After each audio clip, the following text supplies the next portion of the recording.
Alam niyo yung ating Pangulo, si PBBM, tinawag siyang, isa sa mga matapang na presidente ng Pilipinas. Alam niyo kung bakit? Yung panahon na tayo ay binubuli ng China. Dahil ang sabi ng China, kanila daw yung ilang bahagi ng West Philippine Sea. Sabi niya, wala tayong ibibigay kahit 1 square inch of our territory. Hindi tayo magpo-provoke ng away, pero ang sinabi niya, hindi naman tayo papayag na tayo aapihin. So, didepensa tayo, pero hindi tayo pagmumula ng away. Yun ang sinabi ng ating Pangulo sa ginagawa ng pambubuli ng China. Kayo ba, kailan kayo nagsalita ng matapang na mga pangungusap? Yung bang pag pinakinggan ka ay sa tingin mo, may mga taong maaapektuhan dahil meron kang binitawang mga walang takot na mga pananalita. Ang book of Luke chapter 19 ay gusto kong tingnan ninyo rito yung ginawa dito ni Zaccheo, yung kanyang paggawa ng mga paraan para ang ating Panginoong Hesus ay makita niya, kaya lang siya ay napakapandak. Ang nangyari dito, nakita niya si Lord, pero marami siyang mga sakripisyong ginawa. Ito yung tumakbo siya, nagpatiuna siya, papunta sa may puno ng sikomoro, umakyat siya, tapos alam natin ang kwento, mahigit kalahati ng kanyang ari-arian ay willing niyang ipamigay kung may nadaya man siyang sinuman.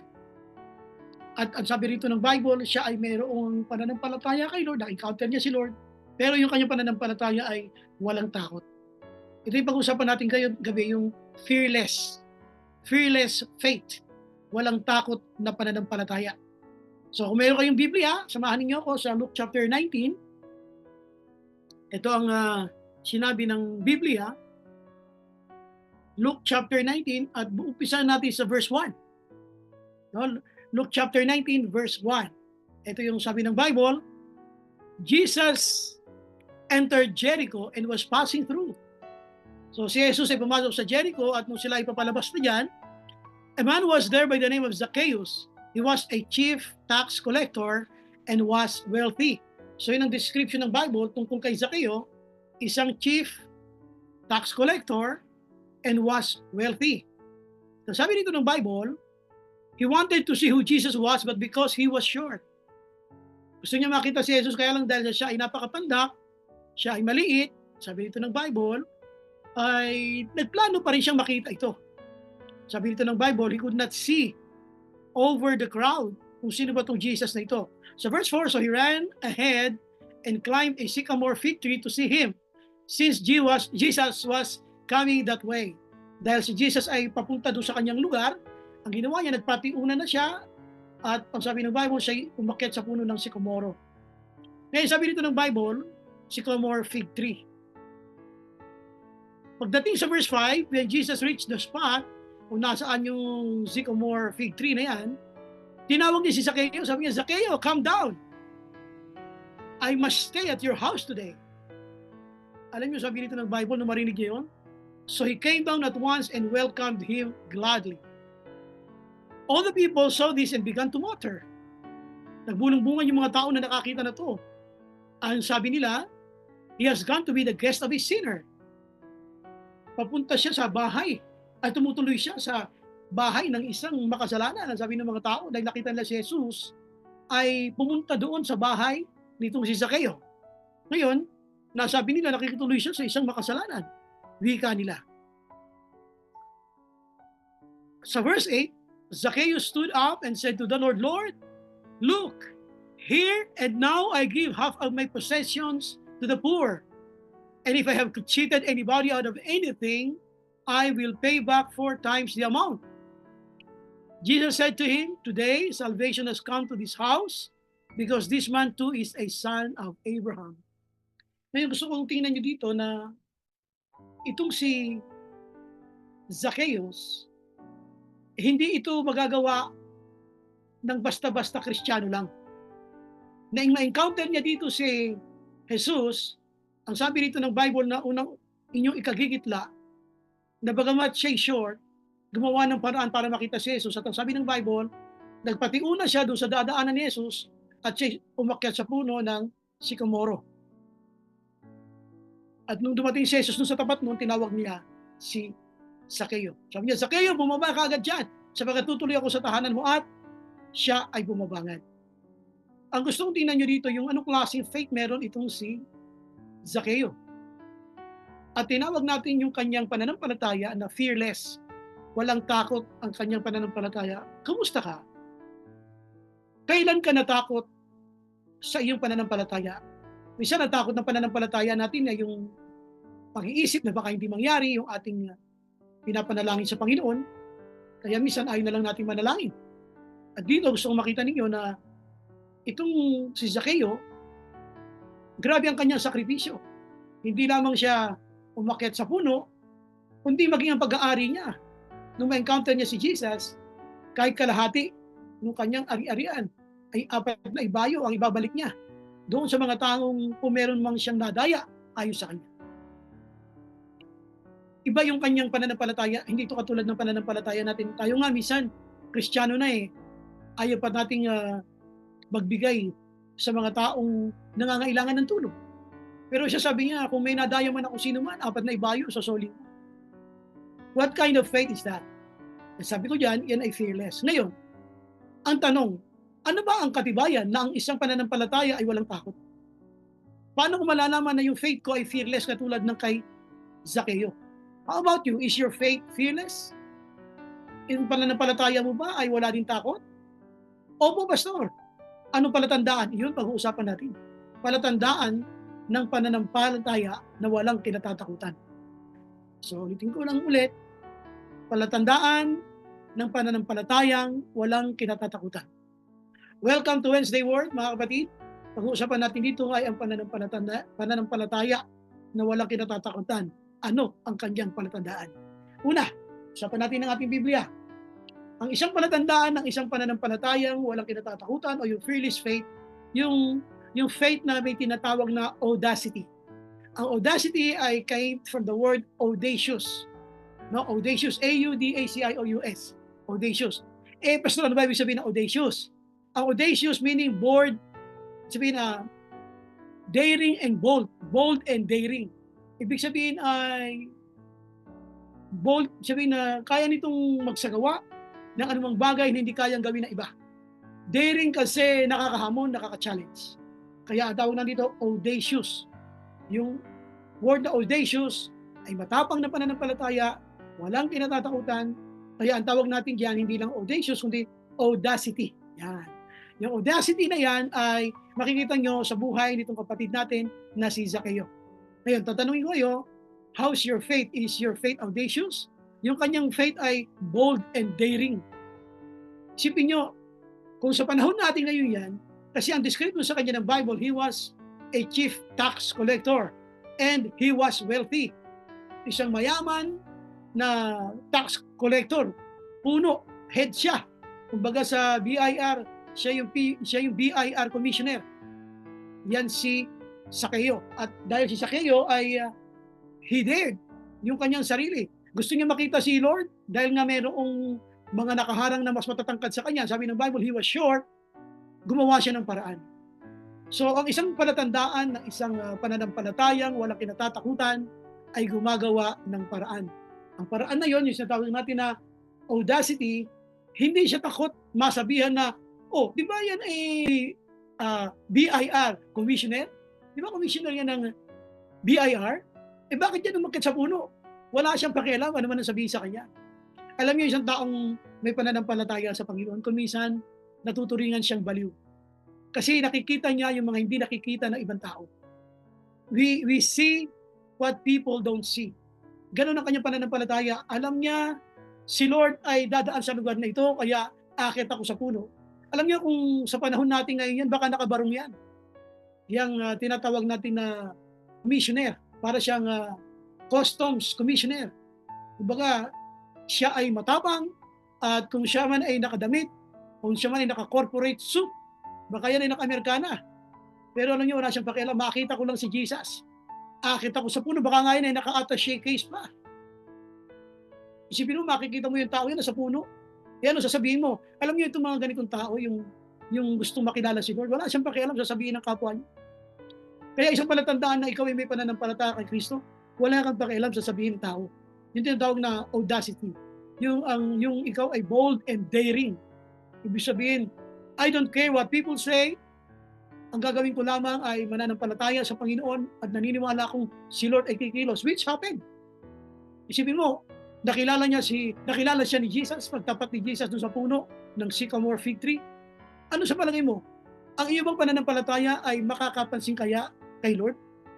Kumbaga yung faith niya, napansin ni Jesus eh. How about your faith? Is your faith something that is noticeable?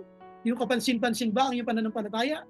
O pananampalataya mo ba ay tahimik lang? Parang pananampalataya ni Mark. Dahil si Mark tahimik lang.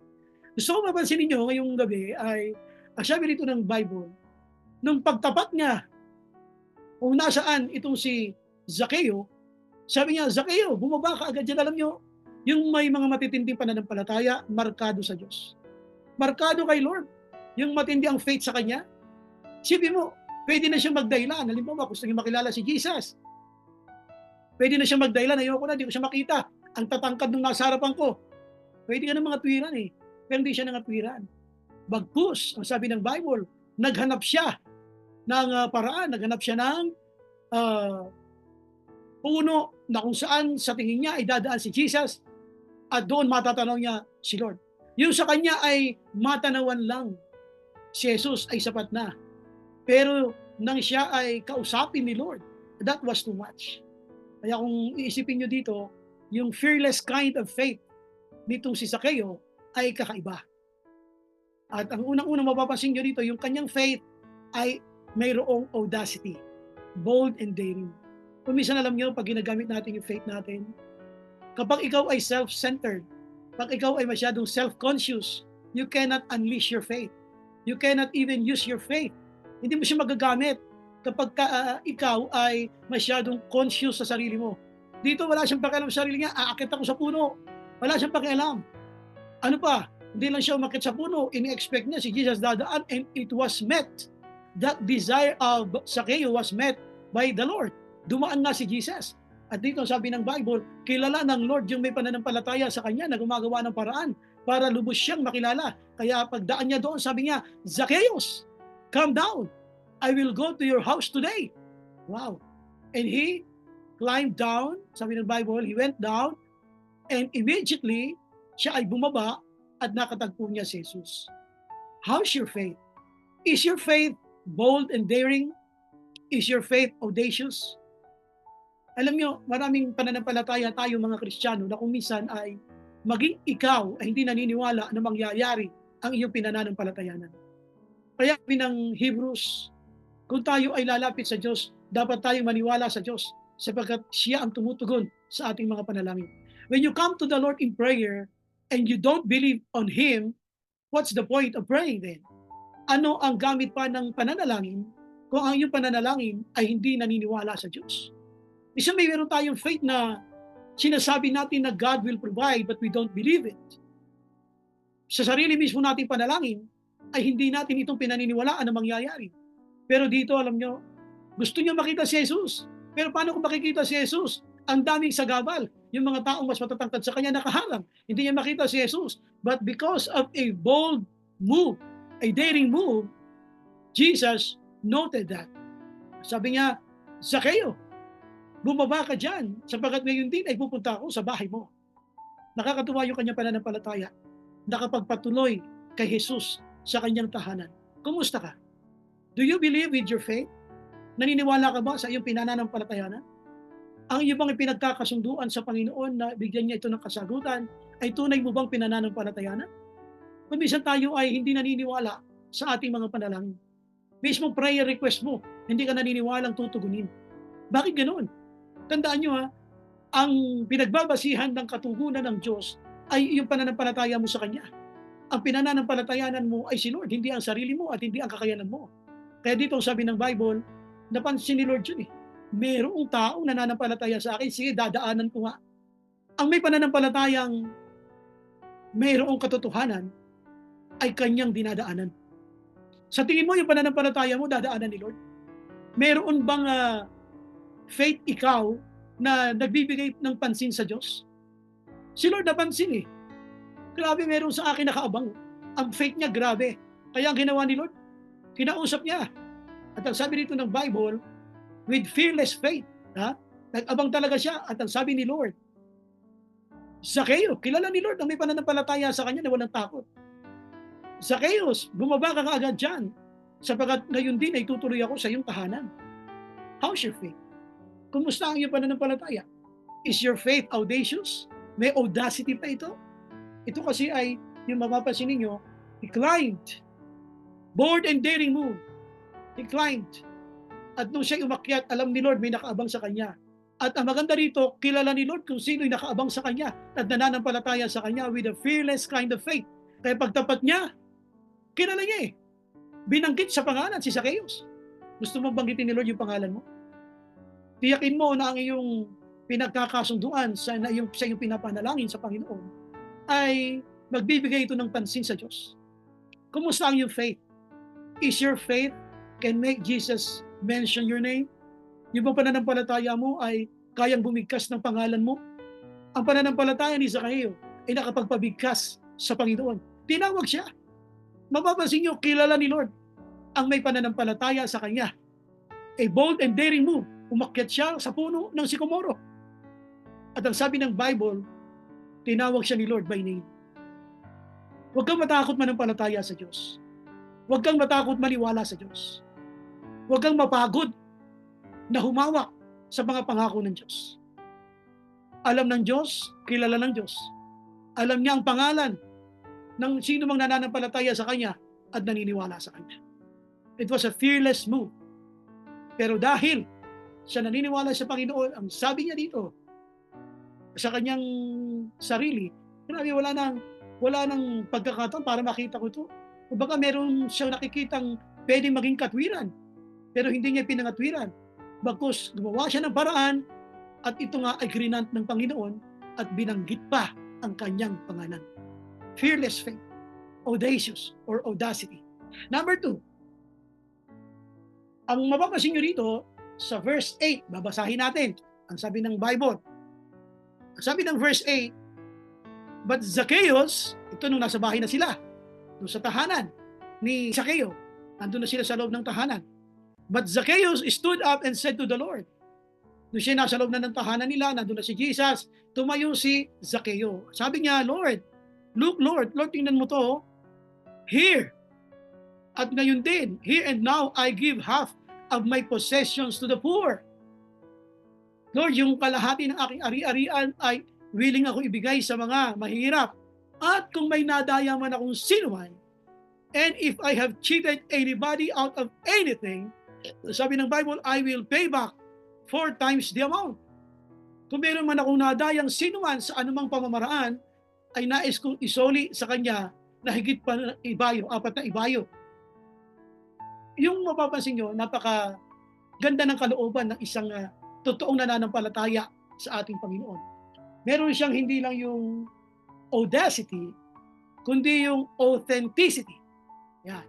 Audacity and then authenticity. Sabi ng Bible, kung mapapansin niyo, na willing siyang ibigay ang lahat-lahat. Diyan yung mapapatunayan na yung pagiging authentic niya, pagiging totoo, pagiging truth. Mapapansin mo yan sa isang Christian na totoo ang pagkakakilala sa Diyos. Authentic, legit, ay masusukat mo yan sa paraan ng kanyang pagbibigay. Kasi ang katotohanan, alam niya na ang lahat ng meron sa kanya ay galing sa Panginoon. At dahil ang lahat ay galing sa Panginoon, kaya ko isoli ang lahat na merong ipinagkatiwala sa akin ang Panginoon. Kaya dito, merong susukatin sa atin yung authenticity. Yung giving as a measurement of your Christianity at yung forgiving, pagpapatawad. Para masukat ang lalim ng isang Kristiyano kung nagmamatured sa magitan ng pagpapatawad at pagbibigay. Dito, sinukat siya sa pagbibigay. Sa pagbibigay, sabi dito ng Bible, kahit kalahati ng aking ari-arian ay kaya ko ibigay. At kung may nadaya man akong sinuman, kahit sa anumang pamamaraan, kaya kong silang bigyan, kahit pa ito ay times 4. Dito mo makikita yung isang totoong may pananampalataya sa Diyos Hindi kaya niyang bitawan ang lahat na ang Diyos sa atin ay pinagkatiwala. Alam niya lahat 'tong meron ako ay bigay ng Diyos, kaya hindi siya natatakot ibigay sa Panginoon ang mga ipinagkatiwala ng Panginoon. Kaya dito mababasa ninyo yung authenticity. Lahat ng meron ako ibibigay ko. Yung kalahati ng aking ari-arian ibibigay ko. Kung may nadaya man akong sino man, 4 na ibayo kong isosoli ito. Alam niyo diyan minsan nasusukat ang Kristiyano, yung kanyang generosity. Dito mapapansin niyo yung pagiging totoo niya. Why? Because what he cares so much is what Jesus will tell him, not the opinions of other people, not what the people will say. Pero dito ang tiningnan niya kung ano ang sasabihin ng Panginoon. Kaya yung audacity, yung pagiging authentic na willing gumawa ng paraan makilala lang si Jesus, ay dito hindi lang yung audacity, yung authenticity, yung pagiging makatotohanan.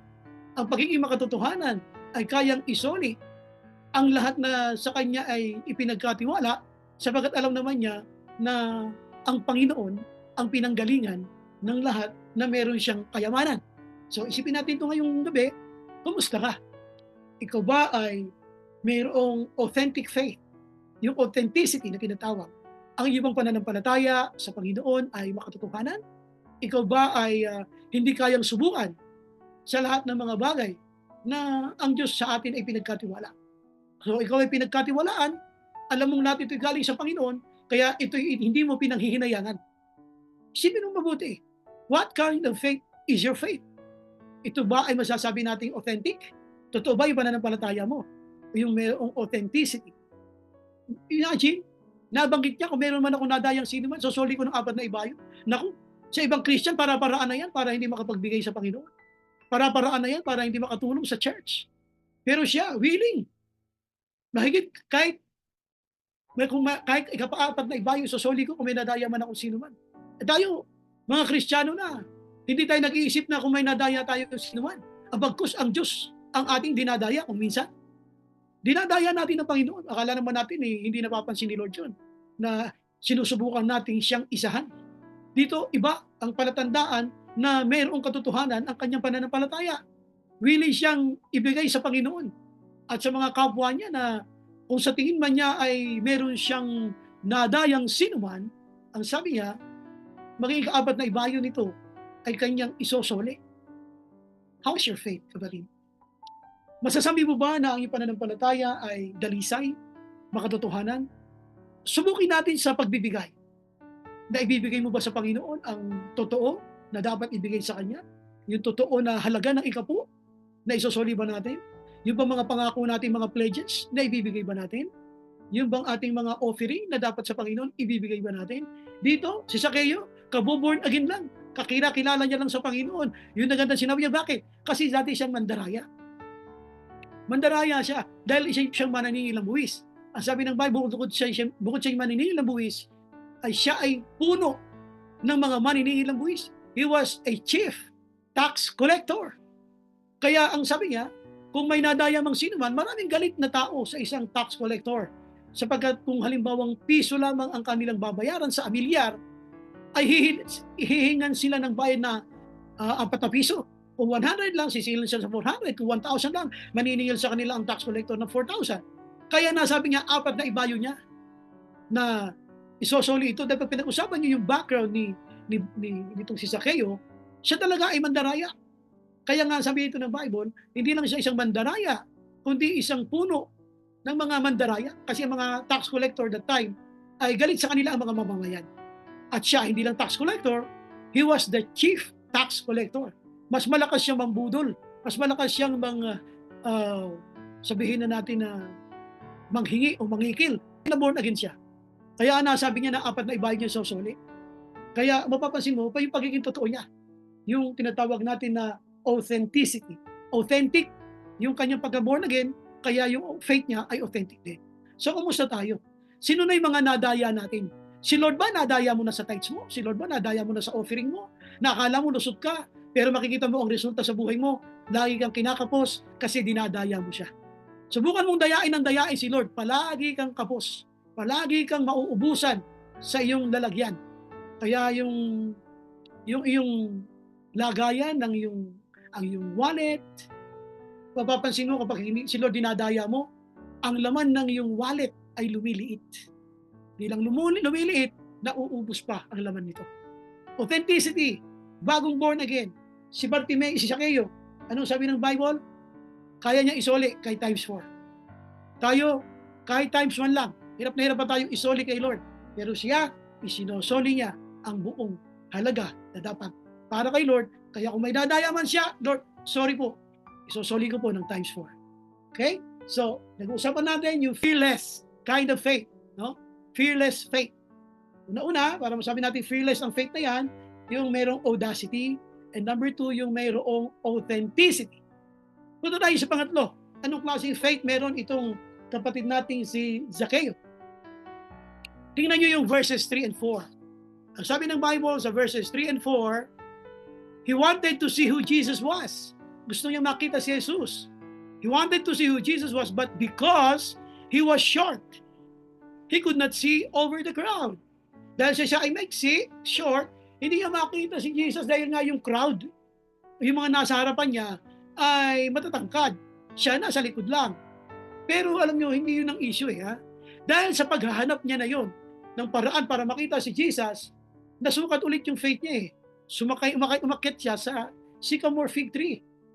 Ano yung makikita ninyo dito? Tandaan niyo ha, he wanted to see Jesus, but he could not see Jesus because of the crowd. So what did he do? Sa verse 4. Basahin natin yung verse 4. So he ran ahead and climbed a sycamore fig tree. Siya ay tumakbo, papalayo, at tumunta siya doon sa daan na kung saan ay inaakala niyang dadaan si Jesus. He ran ahead and climbed a sycamore fig tree to see him, since Jesus was coming that way. Alam niya si Jesus ay dadaan sa lugar ng puno na yon na kung saan siya umakyat. Kaya naman ang sabi dito ng Bible, nung si Jesus ay nasa tapat na noon, tinawag siya. Ang pangatlo na makikita ninyo na fearless yung meron itong kapatid natin na si Zaccheo, yung tinatawag kong availability. Balik tayo. Availability. Ang isang totoong naka-enkwentro kay Lord ay mayroong oras para kay Lord. Na-encounter niya si Lord. Pero yung kanyang pagka-short, yung pagkanyang magiging maliit, ay hindi naging hadlang para siya mga tuwira na ay ayoko nang hanapin yan, hindi ko makita, hindi ko maabot, wag na balance, next time na lang.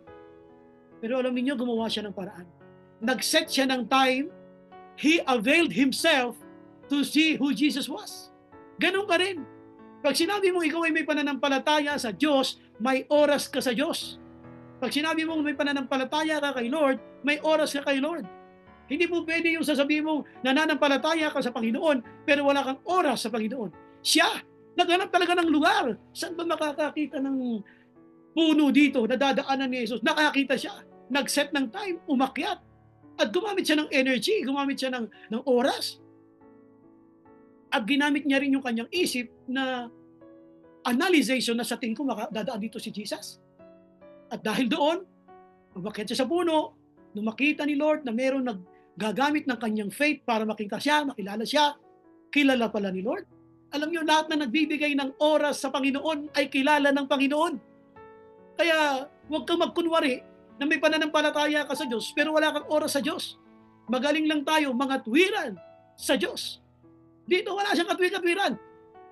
Ako ay short, physical, handicap. Ano pa? Ang tingin sa kanya ng mga tao ay siya isang makasalanan. That is internal handicap, emotional handicap. Na, oh, grabe, pinag-uusapan nila ako, ayoko na nga. See, social handicap. Sasabihin ng ibang mga tao tungkol sa iyo, you have all the reasons, you have all the rights not to continue. You have all the luxury of excuses na sabihin mo kay Lord, Lord, ayoko na, hindi ko kaya yan. Lord, pinag-uusapan ako. Lord, ayoko na. Ang dami mong drama. Dito, ang sabi dito ng Bible, He doesn't care. Walang pakialam siya doon. At ang mababasa ninyo rito ay pagtapat ni Jesus, He was called by His name. Kilala ni Lord talaga ang nagbibigay ng oras para sa Kanya. Yung availability, how are you? Are you available? Yung bang nagsasabi kang may pananampalataya ka sa Diyos, pero ubod ka ng katwiran sa Diyos? Sasabi mo may pananampalataya ka sa Diyos, ang ginagawa naman ay puro pag-aalibay sa Diyos. Tingnan niyo siya, gumawa siya ng oras para sa Diyos. Gumawa siya ng paraan para sa Diyos. Available siya para kay Lord. Hindi puro pangangatwiran para kay Lord. Ito yung pangatlo, na fearless faith. Hindi lamang ito salita, kundi una niyang pinatunayan sa gawa bago siya nagsalita. Wala naman siyang naong nakausap bago siya umakyat sa puno eh.